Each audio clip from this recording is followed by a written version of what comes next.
എന്നോട് തന്നെ ഞാൻ ആവർത്തിച്ച് പറയുന്ന ഒരു കാര്യമാണ് ഇന്ന് എനിക്ക് നിങ്ങളോടും പറയാനുള്ളത്. ഒരിക്കലും നമ്മൾ ഒരു മനുഷ്യനും അടിമപ്പെട്ടു പോകരുത്.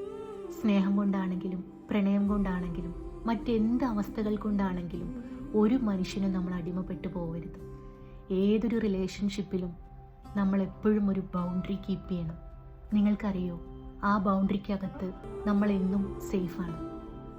ഞാനിതിങ്ങനെ പറയുമ്പോൾ ഒരു പക്ഷേ നിങ്ങൾക്ക് തോന്നിയേക്കാം, സ്നേഹമല്ലേ, പ്രണയമല്ലേ, എന്തുകൊണ്ട് നമുക്കൊരാളിൽ അഡിക്റ്റഡ് ആയിക്കൂടാ?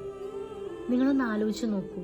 അയാളില്ലാതാകുന്ന നിമിഷം ചിലപ്പോൾ ദിവസങ്ങൾക്കാകാം, ആഴ്ചകൾക്കാകാം, വർഷങ്ങൾക്കാകാം, അതല്ല ഒരിക്കലും തിരിച്ചു വരാനാവാത്ത വിധമാകാം അയാളുടെ കൊഴിഞ്ഞു പോക്കെങ്കിൽ നമ്മളതെങ്ങനെ സഹിക്കും? ആ സമയത്ത് നമുക്കൊന്നിനും പറ്റില്ല. ശരിക്കൊന്ന് ശ്വാസം എടുത്തു വിടാൻ പോലും നമുക്ക് പറ്റില്ല. അത്രയും വലിയൊരു മാനസിക സംഘർഷത്തിലേക്കാണ് നമ്മൾ ആ സമയത്ത് പോകുന്നത്. അഗാധമായൊരു ഗർത്തത്തിലേക്കാണ് നമ്മൾ ചെന്ന് വീഴാൻ പോകുന്നത്. എടോ, ഇവരൊന്നും എല്ലാ കാലത്തും നമ്മളുടെ കൂടെ ഉണ്ടാകില്ല. ഭാര്യയോ ഭർത്താവോ കാമുകനോ കാമുകിയോ സുഹൃത്തോ മറ്റാരും ആയിക്കോട്ടെ, ഇവരെല്ലാവരും എല്ലാ കാലത്തും നമ്മളുടെ കൂടെ ഉണ്ടാകുമെന്നതിന് എന്താണ് നമുക്ക് ഉറപ്പുള്ളത്?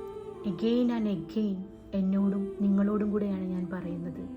Never get addicted to a person. Be careful. By.